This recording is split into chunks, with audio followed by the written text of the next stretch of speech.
Halo semuanya, selamat datang kembali di podcast FH Unair bersama saya dan kali ini sudah bersama juara 1 Indonesian Law Debating Competition FHUI 2024 dari MIMA FH Unair. Halo teman-teman, gimana kabarnya? Baik, alhamdulillah aku baik kabarnya. Wah, ini tadi saya kan sempat kontak nih salah satu dari mereka. Ini ada yang dari Jember loh teman-teman, OTW ke sini buat podcast, ya kan? Iya betul, 4 jam perjalanan hanya untuk podcast. Kalau yang satunya habis Pitper teman-teman. Iya betul, habis jadi jaksa Habis kebetulan. jadi jaksa kebetulan Iya. ya, oke. Kalau gitu teman-teman, kita mulai aja podcastnya. Pertama-tama mungkin bisa dikenalin dulu teman-teman, namanya, terus dari angkatan berapa gitu teman-teman. Oke, halo teman-teman, aku Cahyaning dari angkatan 2021. Sekarang sedang semester 7. Setuju, oke. Oke, halo semuanya, namaku Jane dan aku dari angkatan 2022. Oke, jadi angkatan 21 dan 22 ya teman-teman ya. Oke, pertama-tama aku mau tanya nih, kemarin nih kalau nggak salah habis bawa piala bergirinya Prof. Jimli ya. Iya, sangat berat sekali. Berat, pialanya. berapa kilo tuh kira-kira? Around 30 ya? 30 kilo, Yes. wow gila berat banget. Oke teman-teman, kalau gitu mungkin teman-teman sudah pada penasaran nih, apa itu Indonesian Law Debating Competition yang diadakan oleh FHUI nih? Kalau gitu mungkin bisa dijelaskan sedikit apa itu ILDC FHUI dari teman-teman? Oke, aku sedikit menjelaskan ya. Jadi ALDC itu suatu lomba debat hukum yang diadakan oleh FHUI. Secara temanya mungkin agak panjang ya, cuman singkatnya temanya itu tentang Indonesia Emas tahun 2045. Terus dilaksanakannya itu around Februari sampai April. Jadi cukup panjang sih teman-teman. Oh, jadi sudah beberapa bulan yang lalu ya teman-teman ya? Yes, betul. Oke. Kalau gitu kalau boleh tahu delegasinya ini siapa aja nih yang turun kemarin di ILDC 2024? Ada 6 orang untuk delegasi 6 orang. karena biasanya MIMA memang mengirimkan 6 orang. Ada saya, terus ada Kak Cahyaning, ada Talia angkatan 2022, ada Karin, ada Matthew dan ada Ella. Wow, jadi itu 6 orang ini ngomong semua atau ada komposisi yang berbeda nanti? Kalau sistemnya di kami itu komposisinya adalah 3 speaker dan 3 researcher. Jadi setiap speakernya itu akan diberikan 1 researcher untuk membantu dalam riset debat hukumnya. Oh, berarti yang nanti yang ngomong tuh speakernya berarti ya? Betul. Kalau researchernya tugasnya berarti ngapain tuh kalau boleh tahu? Researchernya membantu kami riset karena sebenarnya mosi-mosi debat hukum itu cukup banyak dan cukup berat ya. Cukup berat ya? Iya betul. Jadi kayak buat sparring partner gitu juga bisa ya berarti ya? Iya betul, itu juga bisa. Oke. Kalau gitu kan ini pasti perjalanannya panjang banget kan dari awal sampai bisa final dan juara tuh teman-teman. Aku penasaran nih, persiapannya tuh kayak gimana sih kok bisa sampai juara gitu delegasi MIMA ini? Persiapan itu tentunya sangat panjang teman-teman. Bahkan dari sebelum kita menentukan siapa aja delegasinya, itu persiapannya juga harus cukup matang. Kemudian kita juga banyak konsul ke banyak dosen, helpful sekali dosen-dosen kita. Kemudian kita juga dibantu dari segi administrasinya juga. Jadi meskipun banyak banget rintangan kayak misalkan maunya bervariasi, tapi fortunately itu semua bisa kita atasi. Wow, emang ada berapa mosi Kak boleh tahu teman-teman? Banyak ya? 12 mosi guys, dan Wow.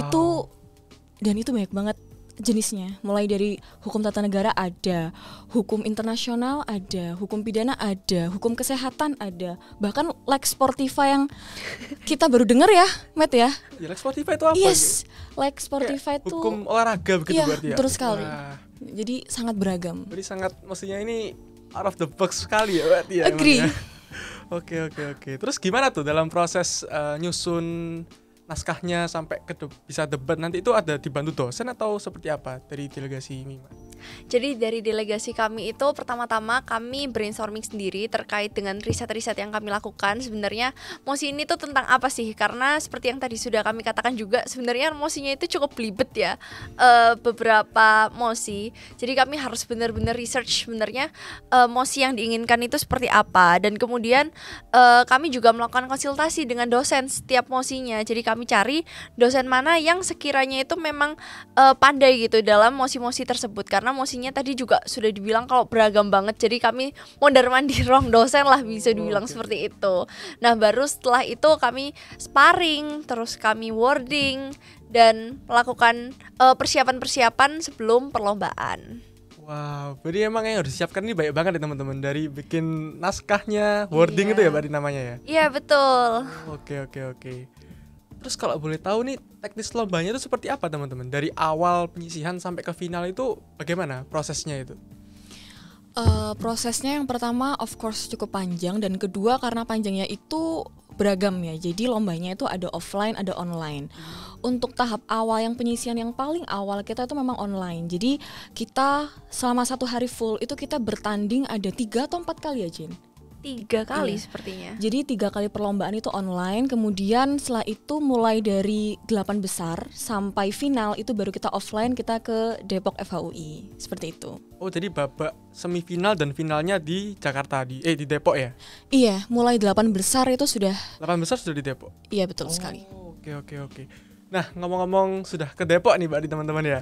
Kira-kira pengalamannya seperti apa tuh di Depok, di FHUI berarti ya? Pengalamannya sebenarnya cukup menyenangkan karena kita nggak melulu di FH UNER ya, kita bisa jalan-jalan ke fakultas hukum lain, melihat apa yang ada di sana, dan sebenarnya kita juga bisa bertemu dan berjejaring dengan teman-teman FHUI, dan di kampus-kampus lain itu kan juga ada delegasi-delegasi dari universitas lain. Nah, kita bisa membuat teman baru di sana, jadi sebenarnya cukup menyenangkan ya. Berarti juga nambah kenalan-kenalan baru, teman-teman Iya, baru gitu ya? betul. Oke. Tadi sempat dengar juga katanya dapat kartu nama nih dari salah satu dosen itu. Itu gimana ceritanya tuh kok bisa dikasih kartu nama itu? Oke, jadi kan setelah babak 8 besar ya, saya kurang ingat maksudnya apa. Oke. Nah, saat itu kita itu agak ragu nih, wah ini lolos nggak ya. Ternyata saat kita sedang makan istirahat guys, kita tuh mendapatkan sebuah kartu cinta dari dosen. Cinta. Iya, kartunya tulisannya itu sebenarnya bukan sebuah kartu yang gimana-gimana, cuman itu beliau mengatakan bisa kontak saya ya kalau misalkan butuh gitu. Tadi keren banget gitu. Jadi itu yang membuat kepercayaan diri kita langsung ngebus ya kayak gitu. Jadi pengalamannya unik juga ya teman-teman. Ini di-approve sama dosen loh teman-teman. Wow, keren banget kalau gitu. Oh ya, ngomong-ngomong, Kak Cahyani ini sebagai ketua delegasinya berarti ya? Iya guys, aku adalah ketua delegasi di ALDC ini. Oh, ketua delegasi gitu tugasnya ngapain Kak kalau boleh tahu? Ketua delegasi itu Yang nge-manage semuanya atau kayak gimana tuh? kalau semuanya sih pastinya kita nggak sendiri ya, dibantu juga sama misalkan kepala divisi debatnya Mima, kemudian Oke. banyak saran-saran juga. Tapi yang paling pasti kita manage mulai dari jadwalnya, kemudian siapa sih yang nanti akan datang sebagai juri di sparring kita, kemudian timelinenya gimana sih dan sebagainya. Nah itu aku yang bertugas untuk memastikan bahwa itu nanti clear semua kayak gitu. Jadi memang seperti ketua delegasi pada umumnya yang meng-manage semuanya gitu ya, kayak kurang lebihnya kayak gitu. Yes. Oke. Nah, aku masih penasaran nih sebenarnya di Jakarta itu delegasi Mima ini ngapain aja? Kayak ngelawan univ mana, mungkin boleh ceritain yang pengalaman yang paling mendebarkan gitu, paling takut nih katanya ini kalah nih lawan univ ini, ternyata menang gitu. Ada nggak perasaan kayak gitu? Oke, jujur aja saya agak lupa ya lawan univ siapa aja, karena itu kan per 8 dan itu kan ada beberapa kali tanding. Seingatku itu ada UGM waktu itu, terus ada Universitas Pajajaran, ada Brawijaya, ada UINSA. Sebenarnya cukup beragam untuk univ-univnya. Cuman memang beberapa kali tanding jadi cukup lupa sebenarnya yang mana yang paling sulit. Oh, jadi memang yang datang ini yang ikut univ-univ besar-besar berarti ya? Iya, karena ini sebenarnya salah satu lomba prestigious juga ya. Nah, teman-teman, ngomong-ngomong soal debat nih, pasti kan ada pembicara pertama, kedua, dan juga ketiga nih. Kira-kira pembagian di delegasi ini seperti apa? P1-nya siapa, P2 dan P3-nya siapa? Kalau boleh tahu. Kalau pembicara pertamanya itu dari aku sendiri guys. Pembicara pertama, guys. Yes. Oke. Aku. Kemudian pembicara keduanya ada tingkatku sebelahku, ada Jane. Kemudian pembicara tiganya ada Talia. Kayak gitu. Oh, itu tupoksinya berbeda berarti ya, P1, 2, 3 itu berbeda berarti ya kayak. Of course berbeda. Apa tuh yang menjadi dasar perbedaannya? Singkat aja mungkin nggak apa-apa. Sebenarnya panjang banget ya guys. Cuman singkatnya, Singkat aja. pembicara pertama itu filosofis, bridgingnya, openingnya. Kemudian pembicara kedua itu normatif, mulai dari peraturan perundang-undangan. Kemudian bicara ketiganya itu membawakan data empiris faktualnya itu seperti apa sih di lapangan kayak gitu. Kemudian komparasi antar negara atau antar apa deh, nah itu dibawakan sama P3 seperti itu. Oh, jadi emang sudah ada porsinya masing-masing ya dari pembicara pertama sampai ketiga ya. Oke. Nah, berarti teman-teman sudah berkali-kali kan pasti ikut delegasi untuk debat berarti ya. Kira-kira ada nggak kayak kesan-kesannya selama mengikuti delegasi dari Mima mungkin untuk lomba-lomba debat? Oke, jadi sebenarnya ikut delegasi itu sangat menyenangkan ya teman-teman, karena kita itu bisa belajar isu-isu hukum yang kita nggak tahu sebelumnya. Contohnya kayak tadi Lex Sportiva, siapa coba yang kepikiran kalau olahraga itu ada hukumnya sendiri gitu. Sebenarnya aku sendiri nggak pernah kepikiran dan nggak pernah tahu kalau aku harus berada untuk membedah peraturan FIFA gitu di dalam hidupku.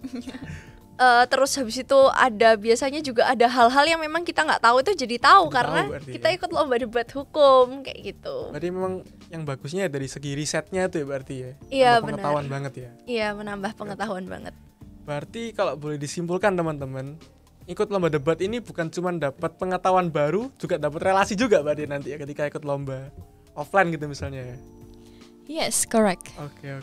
Nah, mungkin ini buat penutup ya teman-teman. Kira-kira ada nggak sih pesan-pesan buat teman-teman kita yang mungkin kayak takut ikut lomba debat karena kan harus ngomong, harus melawan univ lain misalnya. Ada nggak kira-kira pesan-pesannya untuk mereka tuh?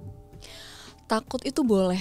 Cuman kalau misalkan kita nggak mencoba, kita nggak akan bisa mengovercome rasa ketakutan itu. Jadi kita harus menghadapi itu dengan takut nggak apa-apa, dengan rasa capek nggak apa-apa, yang at least kita bisa mendapatkan hal baru, pengalaman baru, ilmu baru dan lain sebagainya kayak gitu sih. Jadi jangan pernah takut untuk mencoba debat, apalagi dengan bilang nggak nanti aku takut ngomong di depan orang, nggak nanti aku takut belibet, takut gagap dan sebagainya. Jadi mungkin itu memang proses ya, dan proses itu ya harus dirasain aja gitu. Berarti emang dicoba dulu ya. Yes. Sama banyak-banyak latihan gitu. Betul. Ya. Oke.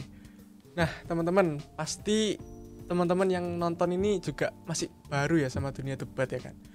Kalau boleh tahu nih, tipsnya untuk bisa mulai debat itu bagaimana? Pasti ikut oprek dulu kan ya, teman-teman ya? Betul. Nah, itu gimana nih? Saya juga masih bingung, kayak oprek debat itu sistemnya seperti apa ya? Jadi kalau di Fakultas Hukum UNAIR itu kami selalu membuka open recruitment untuk setiap orang yang ingin bergabung menjadi delegasi lomba debat hukum, dan biasanya itu dilakukan secara rutin setiap 3 bulan, dan itu terbuka buat semua mahasiswa hukum UNAIR. Kalian bisa join, bisa mengikuti opreknya, dan kalian bisa berdebat. Nah, nanti akan terpilih siapa aja yang kepilih buat delegasi. Nah, di situ bakal lebih di drilling lagi untuk persiapan lombanya, seperti itu. Berarti nanti di plotting begitu ya, ini masuk ke lomba mana begitu. Betul, ya? karena sebenarnya lombanya itu nggak cuma satu teman-teman, ada sangat-sangat banyak lomba. Oke, jadi teman-teman buat kalian yang mau ikut lomba debat, boleh banget nih ikut oprek dari Mima FH UNAIR supaya bisa menambah skill dan juga relasi kalian tentunya. Betul. Oke, kalau gitu mungkin itu aja untuk podcast hari ini. Terima kasih teman-teman udah menyempatkan hadir dari Jember juga tadi, ngebut-ngebut. Habis Pitper juga capek, katanya mau tidur ya tadi ya. Iya, betul. Oke. Kalau gitu sampai jumpa teman-teman semua di podcast selanjutnya, tentunya bersama delegasi-delegasi yang keren-keren juga. Oke. Bye-bye. Terima kasih semua. Bye-bye.